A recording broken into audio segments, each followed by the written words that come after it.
សប្តាហ៍លើកនេះខ្ញុំហើយនឹងបងអូនខ្ញុំបានធ្វើដំណើរទៅខេត្តកពតគយគុណទេសភាពញ៉ាំម្ហូបឆ្ងាញ់ហែទឹកជិះម៉ូតូជិះខ្សែរត់សប្បាយខ្លាំងមែនតើទស្សន៍អ្នកទាំងអស់គ្នាខ្ញុំណាភិនចង់ដឹងថាវីដេអូនេះទៅជាយ៉ាងណាតោះយើងទៅតាមដានទាំងអស់គ្នាទ្រីបបែបកូនកាត់ពួកខ្ញុំលើកម៉ូតូដាក់ឡានដោយសារផ្លូវកពតគឺជាទីតាំងភូមិសាស្ត្រថ្មីសម្រាប់ពួកខ្ញុំអញ្ចឹងអត់ទាន់ហ៊ានប្រហែសទេចេញទ្រីបម្ដងមិនដែលចេះបាយព្រឹកផ្ទះទេមិនក៏បានចូលម៉ាតទិញអីតិចតួចដែរម្ដងនេះគឺខ្ញុំបានទិញពងទាខហើយជាមួយនឹងទំប៉ាំងអីតិចតួចញ៉ាំកាហ្វេញ៉ាំអីមុននឹងចេញទ្រីបរបស់យើងកុំឲ្យងុយគេងផ្លូវទៅកពតបើសិនជាជិះពីផ្ទះពួកខ្ញុំទៅប្រហែលជា1ម៉ោងជាង2ម៉ោងអីគឺទៅដល់ហើយអ្នកទាំងអស់គ្នាផ្លូវគឺស្រួលជិះបើកអត់ដឹងខ្លួនទេថ្មិចបើក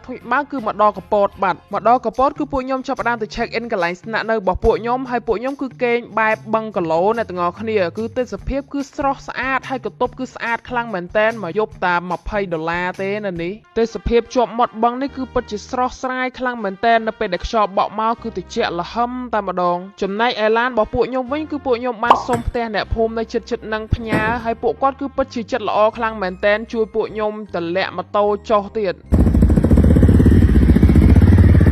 ទម្លាក់ម៉ូតូចុះរួចរាល់អស់ហើយគឺម្ចាស់បឹងគីឡូក៏គាត់បានយកម្ហូបស្វាគមន៍របស់ពួកគាត់មកគឺមានផ្លែឈើហើយនឹងទឹកគឺឆ្ងាញ់ខ្លាំងមែនតែនតែដោយសារតែតម្រាំតែម្ដងនេះគឺថ្ងៃហើយពួកខ្ញុំអត់ទាន់បានបាយថ្ងៃផងក៏បានទៅកន្លែងញ៉ាំអីគេនៅជិតនឹងដើម្បីរមើលកំងអីញ៉ាំនៅកន្លែងនេះអត់សូវមានខ្មែរទេអ្នកទាំងអស់គ្នាសុទ្ធតែបរទេសតែម្ដងហើយសូម្បីតែអ្នកលក់ក៏បរទេសហើយម្ហូបក៏មានពីរបែបដែរគឺបែបខ្មែរនិងបែបបរទេសតែមានម្ហូបអីមានរងខ្ញុំកំងតុងញ៉ាំហើយមានទឹកហុតក្តៅសំខាន់អស់លុយតិចទៀតញ៉ាំអីហើយគឺពួកខ្ញុំអត់បានសម្រាកទេទេសភាពស្អាតទឹកត្រជាក់ចឹងហើយសំខាន់ម្ចាស់បឹងគីឡូគេ free កាយយ៉ាក់ឲ្យទៀតពួកខ្ញុំចាប់ផ្ដើមជិះដើរលេងតែម្ដងនៅទាំងអស់គ្នាគ្មានបានដេកបានពួនអីទេដើរលេងជិះពេញបឹងគេតែម្ដងហើយទឹកត្រជាក់ដូចតកកចេះហែគ្មានរួចខ្លួនពីពួកខ្ញុំទេខ្ញុំមុជតតែថ្ងៃលិចតែម្ដងនៅទាំងអស់គ្នាហាត់ប្រាណផងអីផងសុបាយផង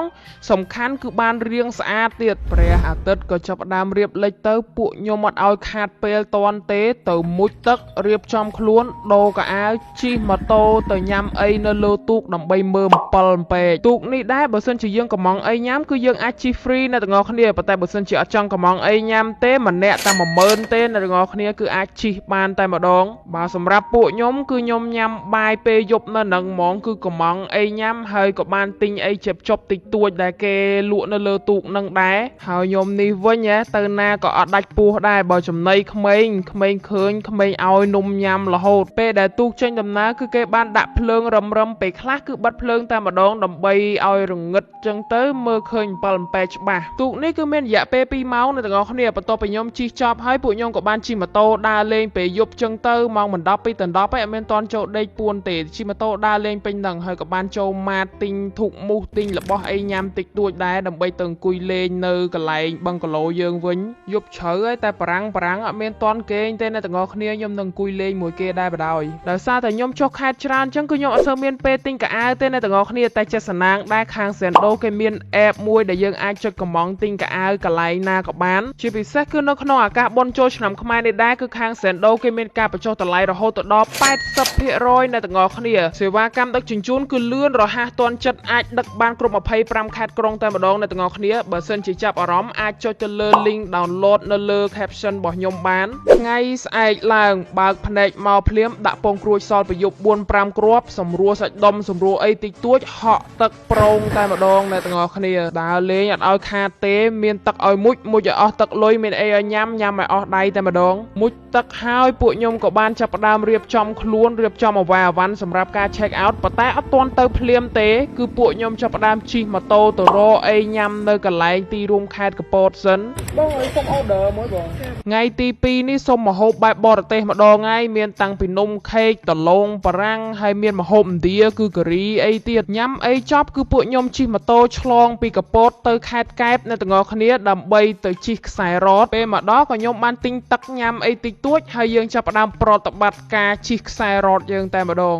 នៅនេះមិនមែនមានតែខ្សែរ៉តទេអ្នកទាំងអស់គ្នាគឺមានល្បែងលេងជាច្រើនទៀតដូចមានដាវឆ្លងស្ពាននេះអី ដើរ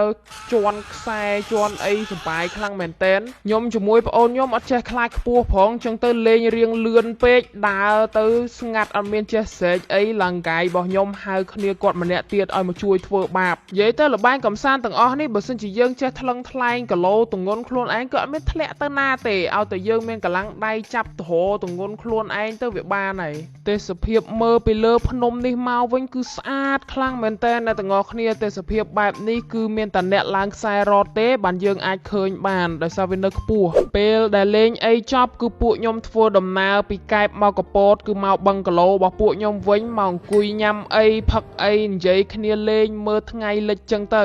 ពេលដែលរួចរាល់ហើយគឺពួកខ្ញុំចាប់ផ្ដើមរៀបចំលើកម៉ូតូដាក់ឡានវិញគឺបានជំនួយពីពូនៅក្នុងភូមិដូចគ្នាហើយខ្ញុំបានជួបហ្វេនខ្ជូតខ្ញុំច្រើនខ្លាំងមែនតែនជំរាបលាយាយជំរាបលាតែដោយសារតែថ្ងៃមិញគឺខ្ញុំបានជួបលោកពូ PM នៅកោះរ៉ុងក្នុងវីដេអូមុនដោយចៃដន្យពួកគាត់ក៏បានណែនាំខ្ញុំឲ្យស្គាល់លោកនាយករដ្ឋបាលសាលាខេត្តកំពតតែម្ដងអ្នកទាំងអស់គ្នាពួកគាត់បានទទួលស្វាគមន៍ពួកខ្ញុំយ៉ាងកក់ក្ដៅតែម្ដងអ្នកទាំងអស់គ្នានាំខ្ញុំទៅមើលទឹករាំទេសភាពផ្សេងនៅខេត្តកំពតផងដែរទឹករាំនៅខេត្តកំពតនេះគឺស្អាតយកតែមែនតែម្ដងជាពិសេសគឺប្លែកភ្នែកខ្លាំងមែនតែន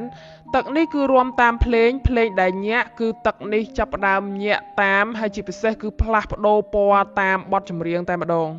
បន្ទាប់ពីដើរលេងចប់ពួកគាត់ក៏បានអញ្ជើញពួកខ្ញុំបាយមួយពេលផងដែរបន្ទាប់ពីហូបហើយគឺពួកខ្ញុំចាប់ផ្ដើមទៅផ្ទះវិញអញ្ចឹងវីដេអូរបស់ខ្ញុំគឺមានតែប៉ុណ្្នឹងឯងអ្នកទាំងអស់គ្នាហើយកុំភ្លេចសាកល្បងប្រើប្រាស់ Zando App ទាំងអស់គ្នាខ្ញុំពិតជារីកខមមិនខ្លាំងមែនតើសម្រាប់អ្នករវល់ច្រើនអត់សូវមានពេលទិញកៅអៅអរគុណអ្នកទាំងអស់គ្នាសម្រាប់ការទស្សនាជម្រាបលាបាយ